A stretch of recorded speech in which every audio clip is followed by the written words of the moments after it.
이 시간 함께 나누실 하나님의 말씀은 시편 32편 1절서부터 11절까지 말씀입니다. 구약성경 824페이지에 있는 시편 32편 1절서부터 11절까지 말씀을 다 함께 봉독하시겠습니다. 허물의 사함을 받고 자신의 죄가 가려진 자는 복이 있도다. 마음에 간사함이 없고 여호와께 정죄를 당하지 아니하는 자는 복이 있도다. 내가 입을 열지 아니할 때에 종일 신음함으로 내 뼈가 쇠하였도다. 주의 손이 주야로 나를 누르시오니 내 진액이 빠져서 여름 가뭄에 마름같이 되었나이다. 내가 이르기를 내 허물을 여호와께 자복하리라 하고 주께 내 죄를 아뢰고 내 죄악을 숨기지 아니하였더니 곧 주께서 내 죄악을 사하셨나이다. 이로 말미암아 모든 경건한 자는 주를 만날 기회를 얻어서 주께 기도할지라. 진실로 홍수가 범람할지라도 그에게 미치지 못하리이다. 주는 나의 은신처이오니 환난에서 나를 보호하시고 구원의 노래로 나를 두르시리이다. 내가 내 갈 길을 가르쳐 보이고 너를 주목하여 훈계하리로다. 너희는 무지한 말이나 노새같이 되지 말지어다. 그것들은 제갈과 굴레로 단속하지 아니하면 너희에게 가까이 가지 아니하리로다. 악인에게는 많은 슬픔이 있으나 여호와를 신뢰하는 자에게는 인자하심이 두르리로다. 너희 의인들아 여호와를 기뻐하며 즐거워할지어다. 마음이 정직한 너희들아 다 즐거이 외칠지어다. 아멘.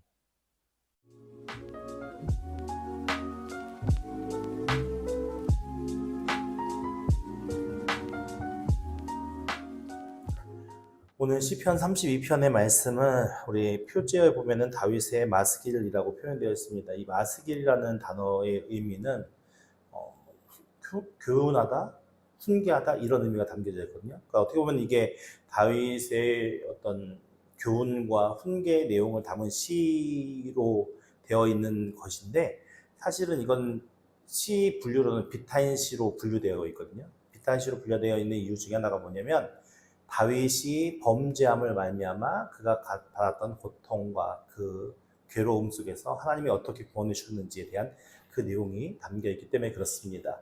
오늘 이제 1절 말씀에 보면은 허물의 사함을 받고 자신의 죄가 가려진 자는 복이 있도다. 그러니까 복이 있는 자는 어떤 자예요? 허물의 사함을 받는 거예요. 허물의 사함을 받고 자신의 죄가 어떻게 했다고요? 가려졌대요. 그는 범죄했죠. 잘못함이 있었죠. 그래서 자신에게 죄가 있었고 허물이 있었는데 그것에 대해서 사함을 받은 자, 그리고 그 자신의 죄가 가려진 자가 복이 있도다 라고 지금 다윗은 고백하고 있는 겁니다. 그러니까는 다윗이 지금 어떤 상황에 있냐면은 자신이 범죄한 일이 있는데 그 범죄한 일을 누구께 아뢰인 거예요? 여호와 하나님께 아뢰었고 그 하나님께 아뢰었더니 하나님께서 어떻게 하시냐면 그 죄를 사해 주신 것을 경험한 그 경험을 토대로 이제 시를 말씀하고 있는 겁니다.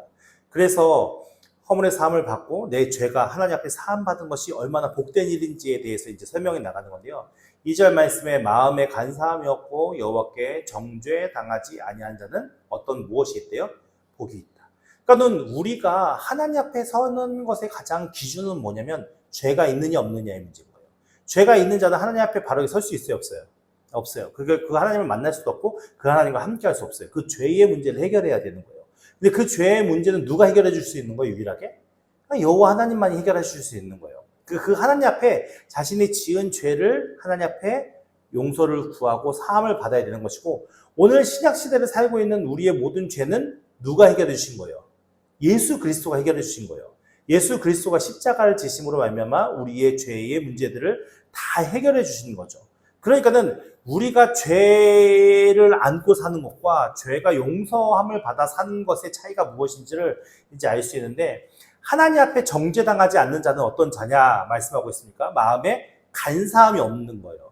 그러니까 내가 지금 잘못을 한 걸 통해서 그 잘못한 것에 대한 임기응변식으로 그 문제를 해결하기 위해서 머리를 써가지고 내가 속이면서 내 죄가 없는 것처럼 행동할 수 있잖아요. 그렇게 간사한 마음이 없이 내가 범한 그대로, 내가 죄를 졌으면 범죄한 그대로 하나님 앞에서 그 마음에 있는 그대로를 표현하는 것이 그 진실한 마음을 하나님께서 받으시고, 그 진실한 마음을 하나님께서 받으심을 통하여서 결국 하나님 앞에 무엇을 당하지 않는다고 말씀하고 있는 거예요? 정죄함을 당하지 않는다라고 이야기하는 겁니다. 그러니까 오늘 우리가 하나님 앞에 죄를 사함을 받기 위해서는 뭐가 필요한 거예요? 정직한 마음이 필요한 거예요. 간사한 마음이 아니라, 하나님 내가 이렇게 잘못했는데 하나님 이 잘못을 조금이나마 이렇게 원래는 그 잘못에 대한 대가를 지불해야 되는 거잖아요. 근데 그것에 대해서 내가 피해받기 싫으니까는 하나님 앞에 적당히 둘러대는 게 아니라 있는 그대로를 자복하고 있는 그대로를 하나님 앞에 회개하며 나아가야 되는 모습이 우리 안에 있어야 되는 것이죠. 그렇게 하나님 앞에 무엇인가를 재놓고서 뭐랄까요, 우리의 어떤 죄와 허물을 가리고자 하는 마음으로 하나님 앞에 서는 것이 아니라 내가 범죄하면 범죄한 그대로, 내가 죄지었으면 죄지었던 그대로, 내가 하나님 앞에 가감 없이 진실된 마음으로 하나님 앞에 서는 것이 하나님 앞에 정죄받지 않을 수 있는 중요한 마음가짐의 하나라는 것을 우리가 말씀 통해 확인할 수 있는 것이죠. 그렇게 해서 우리는 언제나 어느 순간이든 죄를 짓든 죄를 안 짓든 어떤 상황과 어떤 순간이든 하나님 앞에 어떤 마음으로 서 있어야 돼요? 정직한 마음으로 서야 되는 겁니다.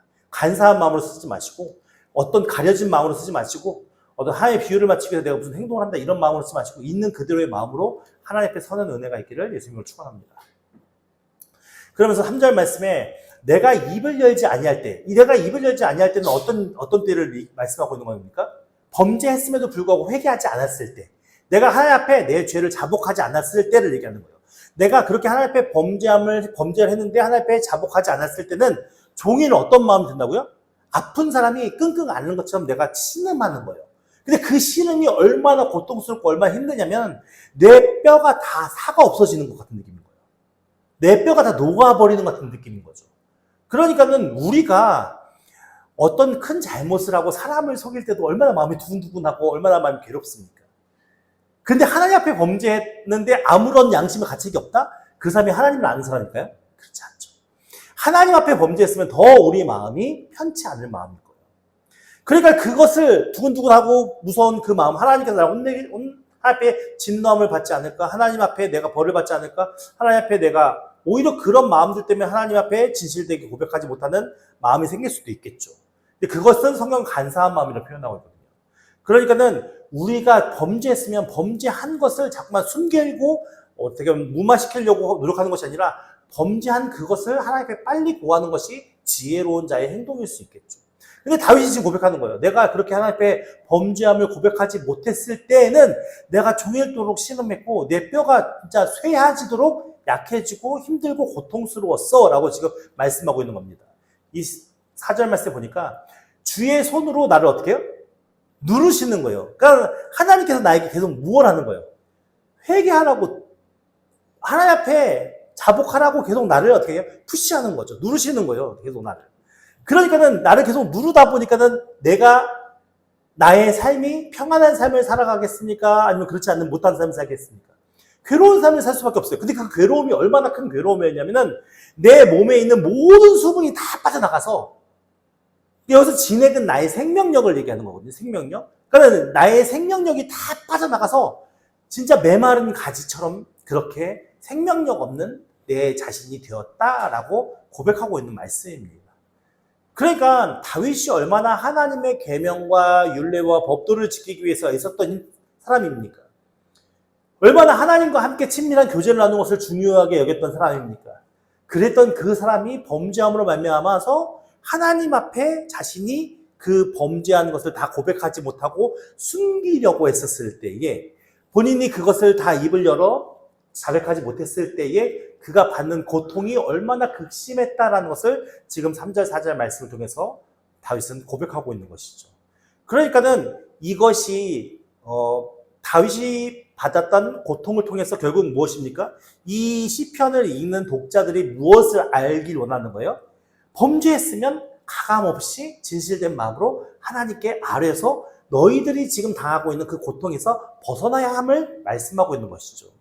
그러니까 5절 말씀에 내가 이르기를 내 허물을 여호와께 자복하리라 하고 이제 내가 내가 이르기를 내 허물을 여호와께 자복하리라 라는 말의 의미는 어떤 의미를 담고 있는 거예요? 아, 내가 죄지었음을 깨달았던 거예요. 범죄했음을 깨달았던 거예요. 자각한 거예요, 이제.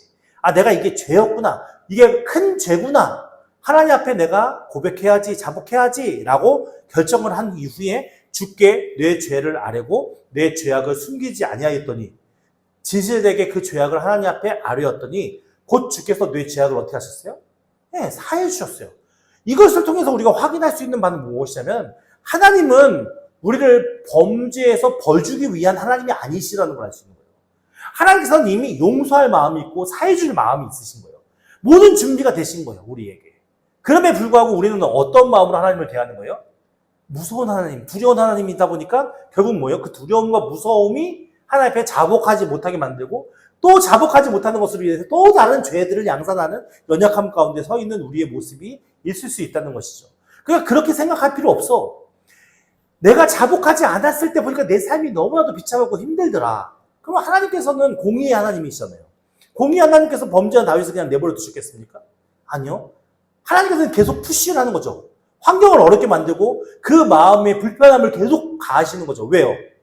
죄를 안고 사는 그 삶의 무게가 얼마나 힘들고 어려운지를 알아야 그 죄를 벗어버렸을 때의 자유함이 얼마나 기쁜지를 알 수 있는 거니까요.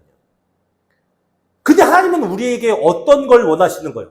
죄를 벗어버린 하나님이신 은혜 안에 죄를 벗어버린 참된 기쁨과 자유함을 누리길 원하시는 거예요. 그래서 지금도 끊임없이 우리에게 뭘 하는 거예요? 푸시하는 거예요. 뭘? 범죄한 너희들이 회개하고 그 죄에서 벗어나기를 끊임없이 우리에게 교훈하시고 책망하시고 가르쳐주시길 원하시고 깨닫게 하시길 원하시는 거예요.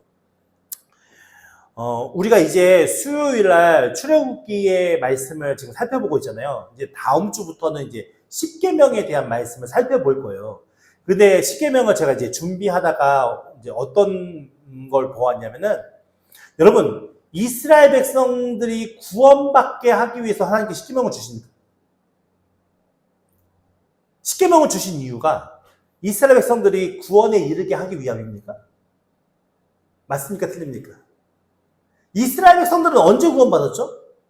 출애굽 상황에서 6월절날 이미 구원을 받았어요. 6월절날. 근데 어떤 신학자들은 뭐라고 얘기하면 6월절날 구원받은 것이고 그 구원받은 백성들이 우리가 예수님을 믿으면 뭘 해야 하죠? 교회에서 예수님을 믿는다 하는 사람들이 뭘 행하죠? 세례를 행하잖아요, 세례. 근데 세례를 받으면 구원받는 것이고 세례를 안 받으면 구원 안 받는 것입니까? 아니요. 세례는 구원받은 것을 확인하는 식인 거예요.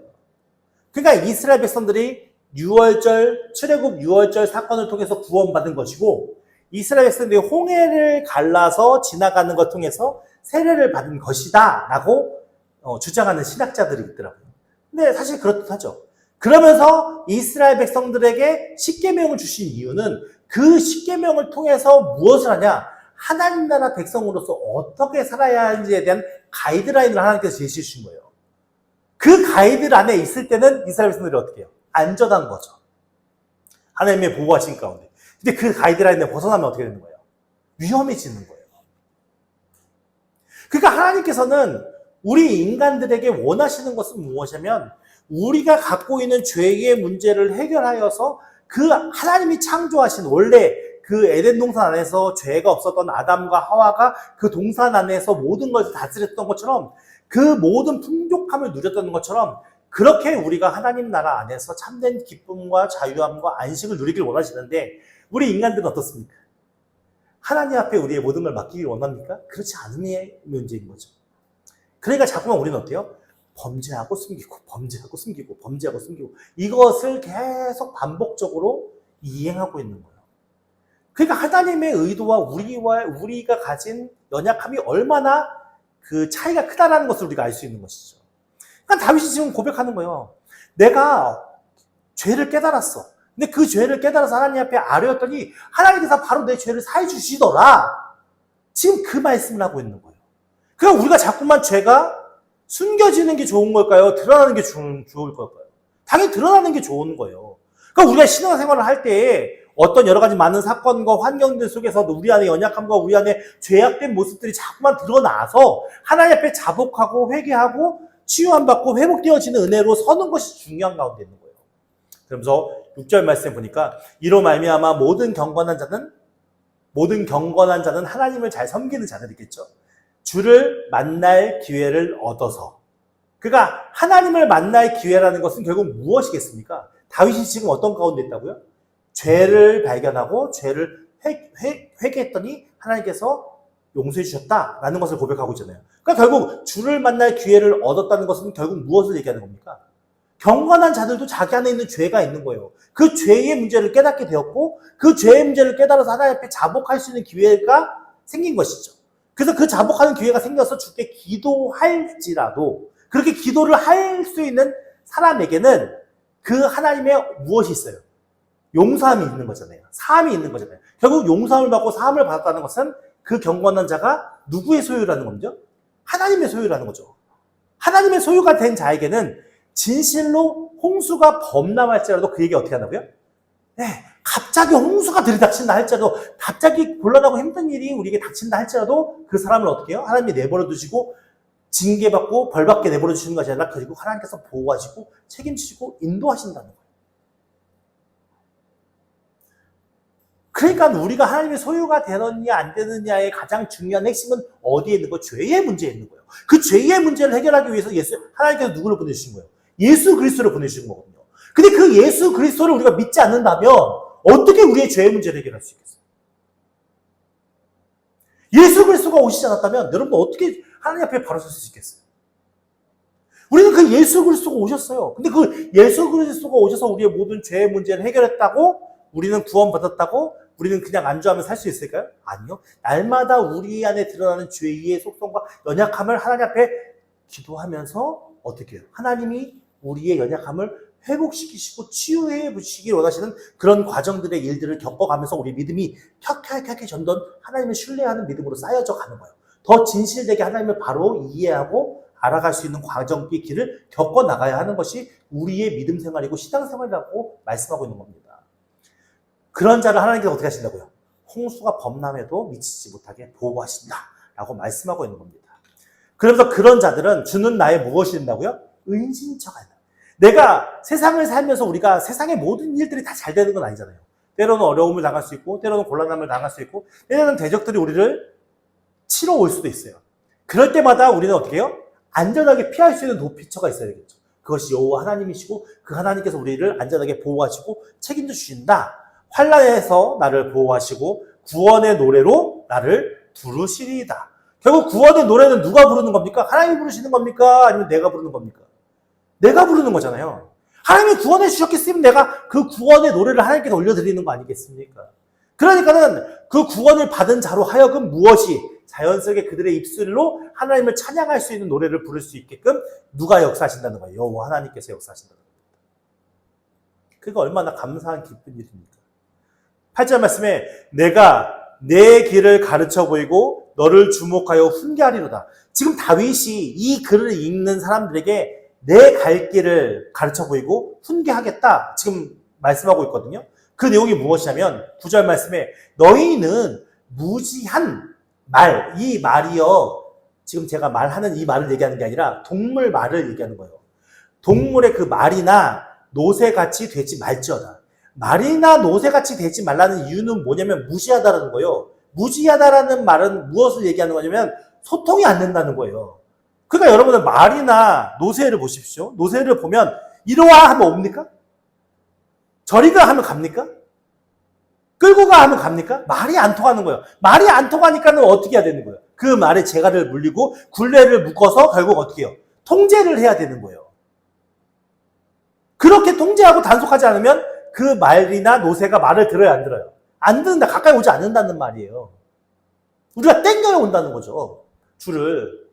왜요? 무지하니까. 말이 통하지 않으니까. 그렇게 되지 말라는 거예요. 누구하고? 하나님과의 관계에서. 무엇이 하나님과의 관계를 무너뜨리는 겁니까?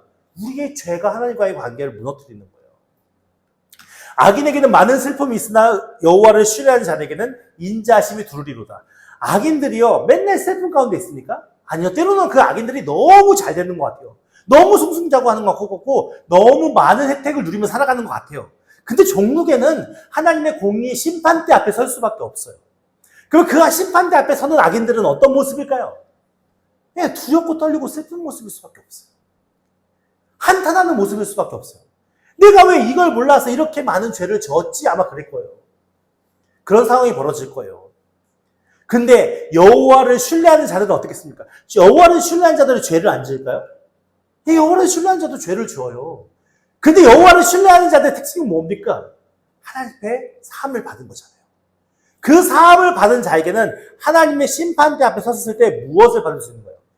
인자하심을 두루 받아서 구원으로 인도함을 받을 수 있는 거예요. 여러분 안에 있는 죄의 모습을 깨닫고 하나님 앞에 내려놓는 것이 얼마나 중요한지를 지금 다윗은 자신의 생애 경험을 통해서 고백하고 있는 말씀인 거예요. 그래서 지금 이 글을 읽는 자들에게 교훈하고 훈계하는 내용이 뭐냐?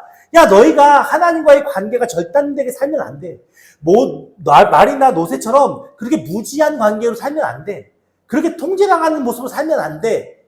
그러면서 그렇게 사는 자, 악인에게는 결국에는 슬픔밖에 없고 여호와를 신뢰하는 자는 그 하나님의 인자하심이 그들의 삶을 주장해서 결국 복을 받을 수밖에 없는 거야. 지금 이걸 교훈하고 있다는 말씀입니다. 그러면서 11절 말씀에 너희 의인들아 라는, 의인은 누구를 얘기하는 겁니까?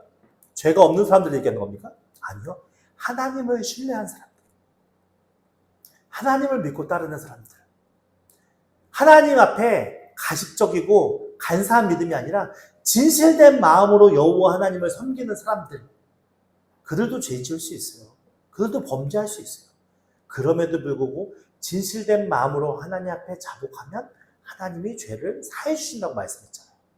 그러니까 우리가 의로워서 의롭게 되는 게 아니라 여호와 하나님께서 우리를 의롭다 인쳐줬기 때문에, 인정해줬기 때문에 우리가 의로운 자, 의인이 될 수 있는 거예요. 그런 의인들아 뭐라고 얘기해요? 여호와를 어떻게 하라고요? 기뻐하고 즐거워하라. 왜냐하면 그 하나님은 우리에게 무엇을 원하시는 하나님이에요? 우리의 죄를 사하셔서 구원하기를 원하시는 하나님이십니다. 그러니까 그 하나님이 우리에게 얼마나 많은 죄를 사해 주시고 놀라운 구원의 은혜로 역사하실지 아는 너희들은 그 안에서 기뻐하고 즐거워해야 한다라고 말씀하고 있는 겁니다. 그런 자들이 어떤 자라고요? 마음이 정직한 자. 마음이 정직한 너희들은 다 무엇을 외요? 즐거이 외칠지어다. 무엇을 외치는 거예요? 구원의 노래를 즐거이 외치는 겁니다. 오늘 저와 여러분들 하나님 앞에서 우리 자신의 모습을 돌아봅시다. 여러분, 하나님의 우리의 죄를 용서하시고 우리를 치유하시고 회복시키시길 원하시는 그 하나님을 믿으십니까? 그러면 우리들의 마음속에 무엇이 있어야 하냐면 기뻐하고 즐거움이 있어야 됩니다. 그 하나님을 향한 기쁨과 즐거움이 우리 안에 샘솟게 솟아올라서 우리가 그것을 기뻐하며 외칠 수 있는 자가 되어야 됩니다. 하지만 우리는 때로는 그렇지 못할 때가 많이 있습니다. 그 이유가 무엇입니까? 하나님을 온전히 신뢰하면서 나의 죄를 자복하기보다는 우리가 그 죄를 넘어가고 또 다른 죄를 짓고 하나님 앞에 진실되게 그 있는 그대로의 모습으로 나아가지 못하기 때문에 그렇습니다. 오늘 우리는 마음이 정직한 자가 되길 원합니다. 우리가 죄 사함을 받고 하나님 앞에 믿음으로 살아갈 수 있는 주의 백성들이 되길 원합니다. 그래서 우리의 모든 죄가 하나님 앞에 사함받아 그 죄가 가리워져서 하나님 앞에 복을 누리며 살아갈 수 있는 은혜가 있는 자들에게 소망합니다. 여러분, 여러분들의 죄를 내버려 두지 마시고 하나님 앞에 고백하세요. 지금 당장 내가 그 죄를 이겨낼 수 없더라도 기도하다 보면 어느 순간 하나님께서 그 죄를 이겨나갈 수 있는 힘을 주시고 능력을 주셔서 여러분들이 더 정결한 주의 백성으로 하나님 앞에 설 수 있게끔 하나님께서 역사하십니다. 그 하나님을 믿고 신뢰하면서 오늘 시편의 다윗이 고백하는 것처럼 우리가 하나님 앞에 경건한 자가 되어야 되고 의로운 자가 되어야 되고 결국 그런 자들은 마음이 정직한 자고 그 죄를 깨달았을 때 바로바로 하나님 앞에 회개하며 사함을 받는 자들입니다. 우리 모두 그러한 자가 되어져서 하나님의 풍성한 은혜를 누리며 그 기쁨과 안식 가운데 오직 하나님만 찬양하며 예배할 수 있는 주님의 귀한 백성들 되기를 예수님의 이름으로 축원합니다.